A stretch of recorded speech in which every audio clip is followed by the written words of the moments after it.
Let me take a bite. Hello. This is a self-cast. Is that how they call it? I don't know.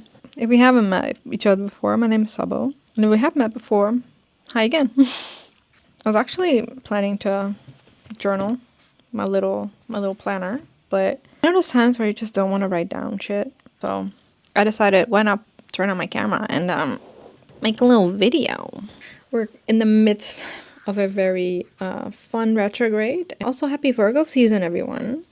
I love my Virgos out there, even though sometimes you drive me nuts. It's been a while since I've made a video. I always say that. You know what the thing is? I really like making videos, recording them, editing them, uploading them. I like it so much. But the one thing that I always have had difficulty with is consistency. I like something and then I go in full steam head, and then suddenly I'm just like, oh wait, another shiny thing is happening. Let's go that way. So I would say apologies for that, but I'm wired that way. So because you know what it is, I can apologize for that, but this is not gonna change. Anyways, I would like to talk about what's kind of been going on with any emotions or unprocessed things and experiences that need to be processed right now, and under the light of this retrograde, and also under the light of this full moon. One of the first themes that I'm kind of currently processing right now is unprocessed, well, not unprocessed, but just things, wounds and experiences that are still very much living inside of me. And they pop up once in a while, and I just have to face the music and just sit with it, cry about it, contemplate over it. Today, I was thinking about going to like an event. Literally, the event was right across the street, right? I could just like get out of the house and go to the event, but I didn't because I felt very uncomfortable. The event happened in like an area where a few years ago something very traumatic happened. Now I've come to a point where I can just walk through that area, all's fine, but I still feel uncomfortable there. But because there was because there was an event going on, and a lot of the people that were involved in that traumatic event were also there, I just felt very uncomfortable. And there were also just other people who were there with whom I don't really have a good repertoire with, and vice versa. They don't like me, I don't like them. I wanted to go because some of my family was going and I wanted to hang out with them, but in the end I just kind of stayed inside with my grandparents. I just felt so uncomfortable about the idea of going out. Like, even like getting into the neighborhood where the event is, like even that I felt very heavy. I didn't like it. Just wanted to get inside as soon as possible. I didn't want to greet people. I didn't want to see. I didn't even want to be perceived, even though I look fine as fuck today. No shade, but I didn't want to be perceived. Is it PTSD? Probably. That just shows me like, hey, this is just not for you yet. Maybe there will come a time where I'm able to be able to stand there and let me be perceived by the people I don't fuck with. That doesn't bother me as much. But today I'm still not there yet. Let's just say that. Then like this other event happened where, I had two choices I could make today in the other event that happened, in the other experience that happened. I had two choices that I could make.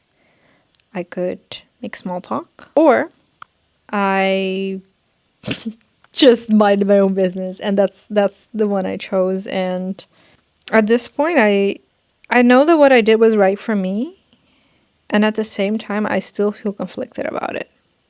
And the reason I feel conflicted about it is because at one point there was like, it was like a really jovial energy that was going on at, the the one side of the room, and I was on the other side. And well, I think me setting my boundaries and minding my own business and choosing to mind my own business maybe made the atmosphere a little uncomfortable.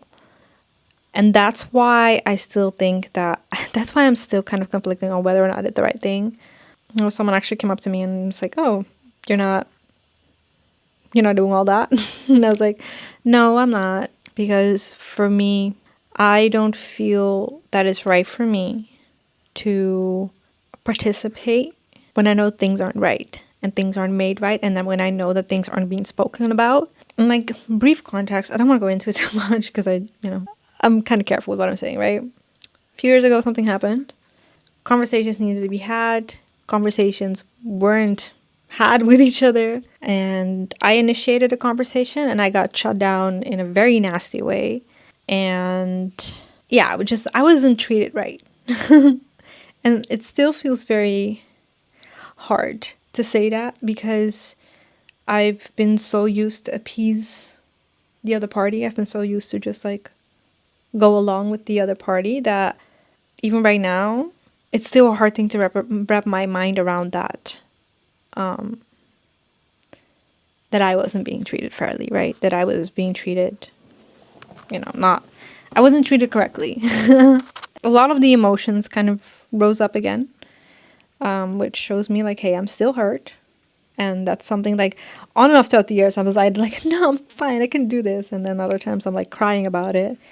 That's just the process of grief. That's just the process of being in pain and being hurt with someone you hold very near and dear to your heart. Afterwards, everyone left, and I was like, you know what, grandparents, I'm gonna go home.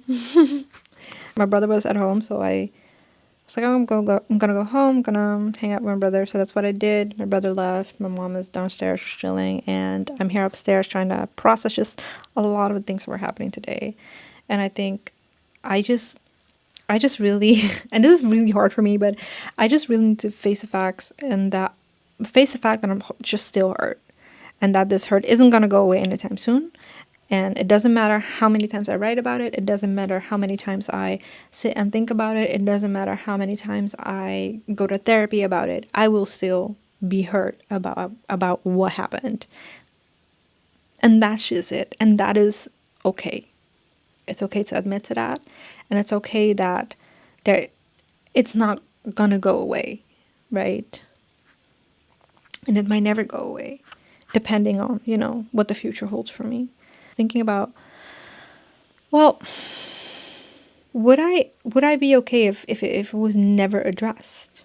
If in the future I will be seeing them a lot more often and things aren't spoken about or things aren't properly addressed with me specifically, would I still be okay with that?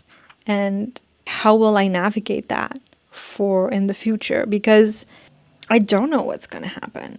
It does seem like a really big possibility that I will see the other party more and more often, right?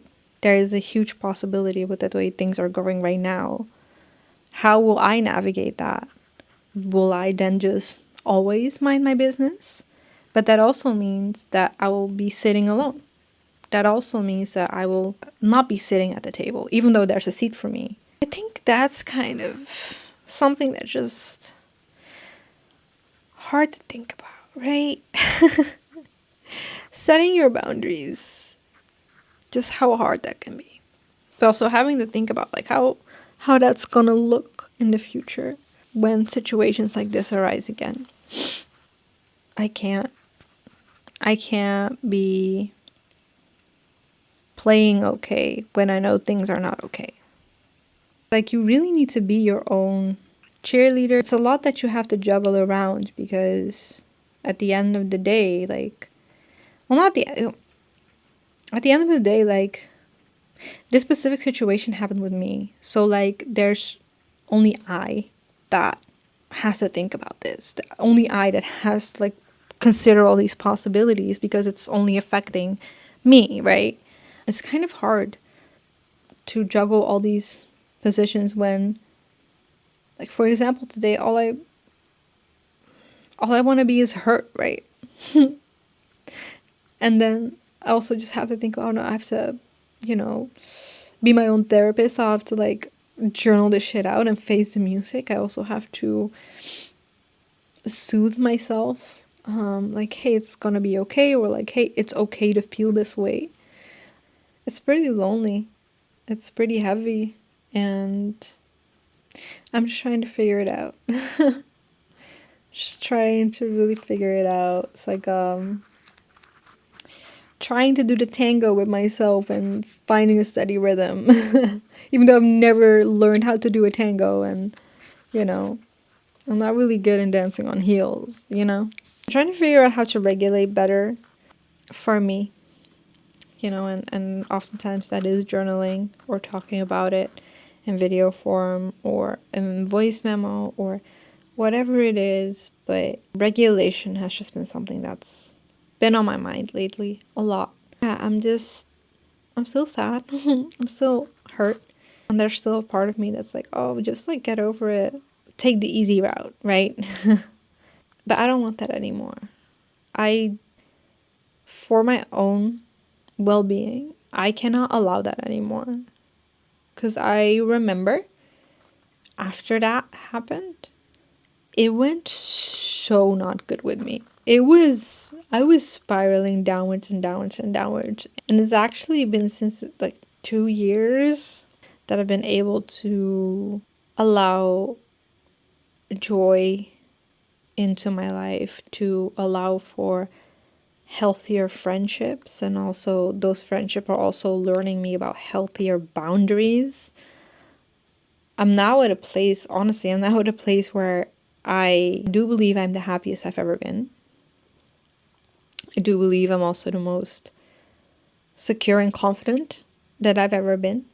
So that's why I don't want to one instance or one party to like think that they can still treat me the way that they've always treated me when I was just, not that strong. Now that I'm thinking about it, now that I'm affirming it more to myself, I do feel like I'm soothing myself, because it does feel, like, no shade. I love nobody else is gonna tell me you did good today. Nobody else is gonna tell me I'm so proud of you today. I have to tell that to myself. I have to tell to myself, I'm so proud of you for standing on business. So proud of you for choosing you, despite how the rest of the world may feel. I'm so proud of you for doing what I needed to do in order to regulate myself afterwards. I'm so proud of myself for allowing myself to really see the process of my own growth and my own journey when it comes to relationships, when it comes to boundaries, when it comes to myself, when it comes to regulation, when it comes to what I see for myself in the future. And also, I'm really proud to just be more honest with myself. I wish I could have just brushed off and just be like, oh, whatever, but I can't. And that's just the reality of it, and that's something that I need to face, and that's okay. If you're still listening, thank you. Thank you. But if nobody has been saying it to you, I am proud of you for your process, for your journey, and for the choices that you've made today. I am proud of you, regardless if you've made a choice that makes you feel made several steps backwards. At the end of the day, you still chose to do something. Tomorrow is a new day. There's a new chance. You'll get through it, just as I will go through it, regardless of what everyone else might say, what everyone else might feel. If injustice was done to you, injustice was done to you. You gotta be your only advocate. Sometimes you gotta be your own lawyer, your own defense attorney. Sometimes you just gotta take on all these roles for yourself to not let that happen again. And I'm so proud of you for doing that. Today, yesterday, tomorrow. I'm so proud of you for making a choice each and every day. And even if you don't make that choice, even if you can't make that choice yet, I'm so proud that you've made those steps and you're still progressing. So, yeah. I'm just saying all the things to you that I wish someone would say to me. So I hope it helps. I hope it soothes. I hope it helps with regulation as well. Don't forget to take your deep breath. Let's take one together, right? Big in.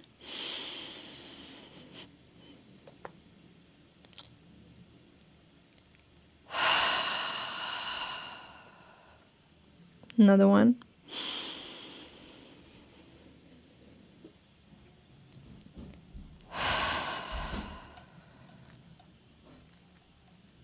Last one.